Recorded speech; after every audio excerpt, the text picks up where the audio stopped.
Une puéricultrice a dit qu'elle était vive et alerte. Mais Théa est décédée 19 jours après sa naissance. Il y avait des preuves que le bébé avait été serré et secoué. Elle a subi un coup du lapin et des blessures à la tête incompatibles avec la survie, qu'on observe généralement après un accident de moto.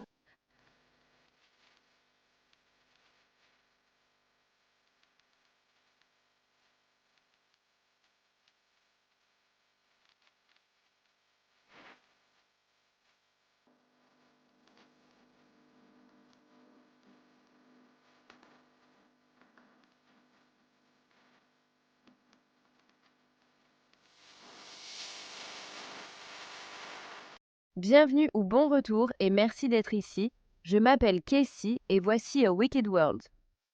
L'histoire que j'ai à vous raconter aujourd'hui concerne une petite fille de 19 jours qui a été brutalement assassinée par sa propre mère. Sa mère qui ne semblait même pas vouloir d'elle au départ. Ceci est l'histoire de Thea Wilson.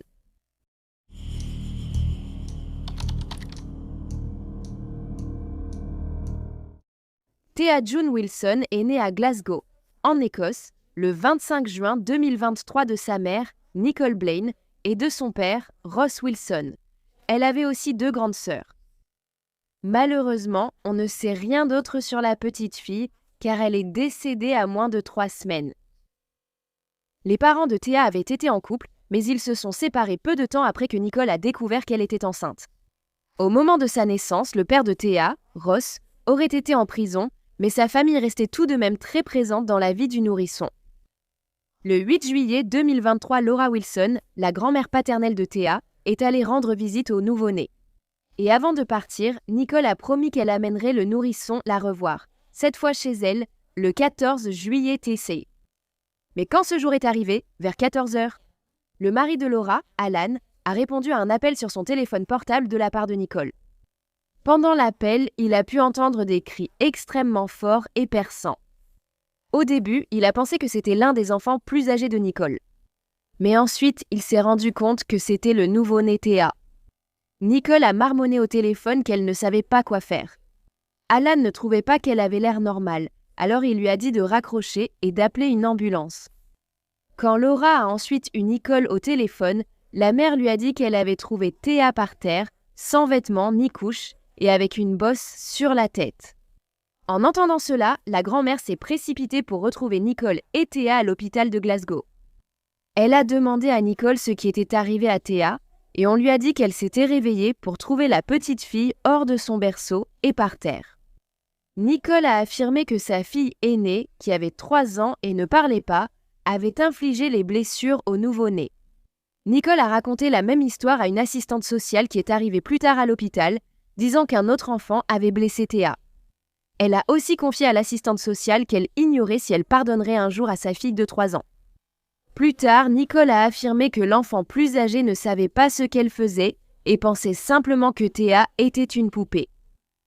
Les médecins allaient maintenant découvrir que le nourrisson de 19 jours souffrait d'un grave traumatisme crânien non accidentel. Elle avait des ecchymoses et des gonflements sur toute la tête, des fractures du crâne, des lésions cérébrales, des saignements derrière les yeux, des égratignures sur le corps et des blessures aux côtes compatibles avec une pression exercée sur sa poitrine. Le cou de Thea était également blessé, ce qui semblait provenir de mouvements brusques d'avant en arrière. On pensait que son traumatisme crânien avait été causé par le fait qu'elle avait été frappée à plusieurs reprises contre une surface dure. Les blessures du bébé étaient catastrophiques. Un médecin les a décrites comme étant similaires à celles subies par une victime d'accident de voiture. Malgré tous les efforts des médecins pour la sauver, la petite Thea a été déclarée morte à 18h30. Après la mort de sa fille, Nicole a commencé à publier des vidéos sur ses réseaux sociaux à propos de sa fille. Elle a parlé du manque que lui causait Thea et a décrit sa mort comme une tragédie inattendue. C'est une tragédie inattendue qui s'est produite. Je n'arrive même plus à parler. J'ai essayé d'enregistrer ça tellement de fois et je ne sais tout simplement pas quoi dire. Je ne sais pas quoi dire. Rien au monde ne ramènera mon bébé.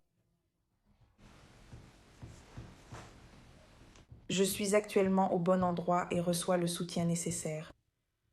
J'en ai besoin, sinon je serai là-haut. Où? J'ai 2 autres filles qui ont besoin de moi. Et tout le monde n'arrête pas de me dire que je suis si forte et tout le reste. Mais en ce moment, je ne le ressens pas. Là, tout ce que je veux, c'est mon bébé. Et je sais que je ne la reverrai jamais. Mais perdre ma petite fille, c'est la pire chose que j'ai jamais vécue dans ma vie.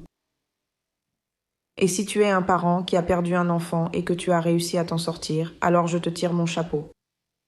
Parce que je ne sais pas quand je vais m'en remettre. Et honnêtement, je ne vois vraiment pas de lumière au bout de ce tunnel pour moi. Vraiment pas. Cela fait plus d'une semaine, mais j'ai l'impression que c'était hier soir. J'ai juste besoin de l'enterrer. J'ai besoin d'enterrer mon bébé. C'est tout ce que je veux faire. Les spectateurs de Nicole soupçonnaient de plus en plus qu'elle ait réellement quelque chose à voir avec la mort de Théa. Alors, elle essayait de les convaincre qu'elle était une mère aimante qui n'aurait jamais fait de mal à sa petite fille. Nicole a dit qu'on pouvait la contacter directement pour savoir ce qui était vraiment arrivé à Théa. Personne d'autre ne devait évoquer ces putains d'affaires. Mais de toute façon, on va s'arrêter là. Et si quelqu'un a des questions concernant le passé de ma fille, quoi que ce soit, alors n'en parlez pas dans la communauté. Venez me voir ou parlez-en à sa mère et je vous le dirai. C'est simple. Les gens la critiquaient parce qu'elle n'avait même pas pleuré après la mort de Théa. Mais dans sa tête, elle était une bonne mère. Je suppose qu'il y a beaucoup de questions que les gens se posent. Je parle un peu trop de cette affaire parce qu'elle est encore en cours d'enquête. Ils n'ont pas encore été reconnus coupables. D'accord. On se demande pourquoi elle ne pleure pas et comment elle fait pour ne pas craquer. Mon corps est en état de choc total, mais vous ne savez pas ce que j'ai vu ce matin-là. Vous ne savez tout simplement pas que j'ai tenu ce bébé pendant 5 heures jusqu'à ce qu'elle rende son dernier souffle dans mes bras, dans les bras de sa maman et d'Ed. Oh, je pense que j'ai tué mon bébé. Il y a des gens ici qui continuent à faire des directs et à parler de moi. Je constate que je ne peux pas contacter ces personnes. Eux, ils restent ici à parler de moi. C'est dur à vivre, horrible. Essaie juste de vivre avec moi. Oh, j'étais une maman, et une très bonne. Il y a beaucoup de jalousie, de jalousie, de jalousie ici en ce moment. Dans une publication TikTok ultérieure, Nicole a dit qu'on lui avait conseillé de se chouchouter, et elle parle d'aller dans un solarium et de se faire les ongles. Elle a également dit à ses spectateurs qu'elle dormait à côté des affaires de sa fille qu'elle allait placer dans son cercueil. Nicole a même commencé à demander de l'argent à ses abonnés pour aider à payer les funérailles de Théa. Et elle a lancé une collecte de fonds qui a fini par récolter 1200. Cependant, la page a ensuite été suspendue. J'ai dû écrire sous ma dernière vidéo un petit message disant que je ne veux aucune aide. Cela reste vrai, je ne veux aucune aide. Mais mes amis sont venus me voir et nous avons parlé de ce que je souhaite pour les funérailles de Fia. Je veux un corbillard tiré par des chevaux. Tu sais, ça coûte un peu d'argent. Et elle voulait créer une cagnotte pour m'aider à soulager ce stress. Donc, la cagnotte a été créée. Si des gens veulent t'aider, alors je leur serai reconnaissante et aucun argent n'arrivera entre mes mains. L'argent sera versé directement aux pompes funèbres et servira uniquement à payer le cheval et le carrosse pour les funérailles de Fia. Bientôt, des vidéos TikTok que Nicole avait réalisées avant la naissance de Théa ont commencé à apparaître. Dans l'une d'elles, elle exprime ce qu'elle ressent à l'idée d'avoir une autre fille. Il y avait aussi la vidéo prise de Nicole lors de la révélation du sexe de Théa.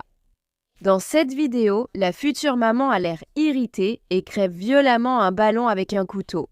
Quand le ballon éclate et révèle qu'elle va avoir une autre fille, Nicole quitte la pièce furieuse.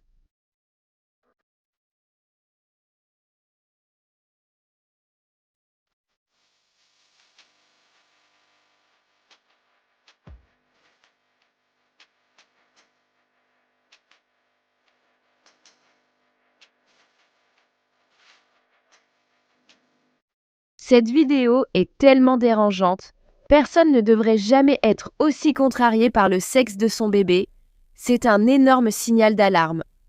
On dit qu'à mesure que de plus en plus de personnes ont commencé à critiquer Nicole en ligne, elle est devenue de plus en plus sur la défensive et a même essayé d'accuser d'autres mères ayant perdu leurs enfants de les avoir tués. Mais ce n'est qu'en mai 2025 que Nicole a finalement été inculpée du meurtre de sa propre fille.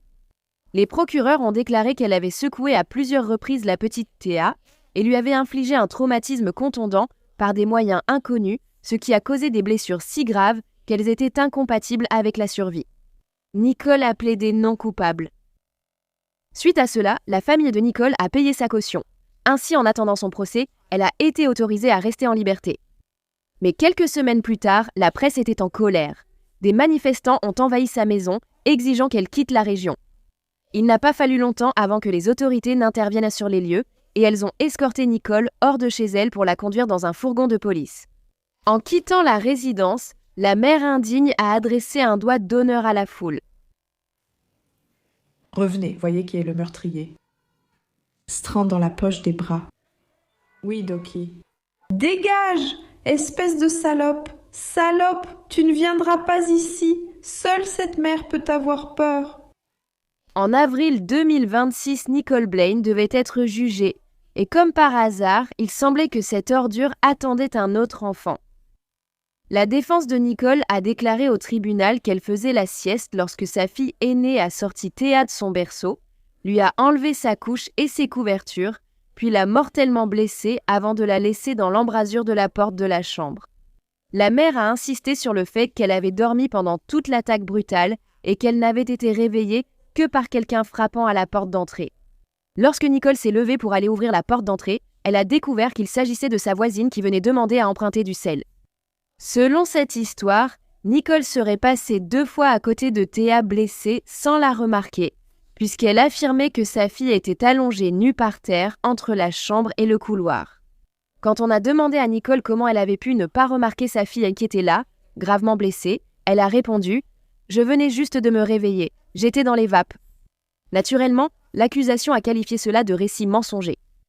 Car il semblait hautement improbable que Nicole ait pu passer 2 fois devant son bébé allongé par terre sans la remarquer.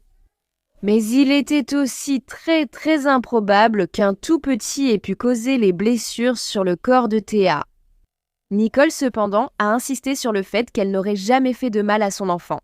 Elle s'est ensuite adressée au juré et a dit « Je me souviens du traumatisme d'avoir trouvé ma fille. Je ne pourrai jamais l'effacer de ma mémoire. Mon bébé est morte dans mes bras. » Le tribunal a appris que Nicole n'arrivait plus à faire face à la vie peu avant que Théa soit tuée. Nicole a supplié la grand-mère de Théa, Laura Wilson, par message, de prendre le bébé pendant quelques semaines. Elle disait qu'elle n'arrivait tout simplement pas à s'occuper d'elle. Dans un message, Nicole a écrit « Je ne vais pas assez bien pour faire ça et être responsable d'un bébé si petit. J'ai la tête en vrac. J'ai peur qu'elle meure. C'est horrible. » La grand-mère de Théa, Laura, a également témoigné lors du procès et elle a décrit sa petite fille comme étant parfaite et incroyable. Elle a dit qu'elle pensait que Nicole avait du mal avec une dépression postpartum. On a ensuite demandé à Laura de parler de l'autre enfant dans la maison, celui dont Nicole avait affirmé qu'il avait fait tomber Théa par terre. Elle a dit que parfois cet enfant pouvait se sentir frustré, ce qui pouvait mener à des morsures, et qu'une fois, elle l'avait même mordu. Mais c'était tout ce qu'elle pouvait dire sur l'enfant. De toute façon, cela n'a pas d'importance, car il est évident que cette petite fille n'a pas blessé Théa. C'était Nicole. Une assistante sociale a aussi témoigné, affirmant avoir visité le domicile de Nicole et Théa le matin précédant l'hospitalisation d'urgence de la fillette. À ce moment-là, le nourrisson était dans son berceau et elle semblait aller bien. Nicole semblait aller bien aussi, à part le fait qu'elle disait être fatiguée. Apparemment, le jour où Théa a été tuée, entre midi et 14h. Nicole a mis son téléphone en mode avion. C'est pendant cette période que les procureurs pensent que Théa a été mortellement blessée. Une fois que Nicole a remis son téléphone portable en mode normal, elle a contacté plusieurs personnes pour leur demander de l'aide. Nicole avait apparemment appelé l'assistante sociale venue chez elle plus tôt dans la journée. Nicole lui a dit qu'un autre enfant avait sorti Thea de son berceau et l'avait laissée tomber. L'assistante sociale a dit que Nicole semblait, je cite, peut-être un peu paniquée. Juste un peu. Après avoir reçu cet appel, l'assistante sociale est immédiatement retournée à l'appartement de Nicole, où elle a trouvé la petite Thea froide, silencieuse et d'une couleur inquiétante. Elle avait aussi une égratignure sous un de ses yeux et sa tête semblait déformée. L'assistante sociale a donc composé le 999, ce qui signifie que Nicole n'avait pas encore appelé les services d'urgence elle-même. Quelqu'un d'autre a dû le faire à sa place, bien après que cela aurait déjà dû être fait. Selon Nicole, c'est parce qu'elle était sous le choc à ce moment-là. À la fin du procès, Nicole Blaine, âgée de 30 ans, a été reconnue coupable des charges retenues contre elle, et le prononcé de sa peine est prévu pour mai 2026 Taizo. Cependant, la juge lui a dit qu'elle pouvait s'attendre à recevoir une peine de prison à vie. Lorsque le verdict a été prononcé, Nicole aurait commencé à crier et à sangloter de façon hystérique avant de hurler « Je ne vais pas m'en sortir, je ne vais pas m'en sortir. Et dites à mon père que je l'aime. » Depuis, elle a été placée sous surveillance anti-suicide en prison. Le 1er septembre 2023, une cérémonie de lâcher de ballon en mémoire de la petite Thea a été organisée.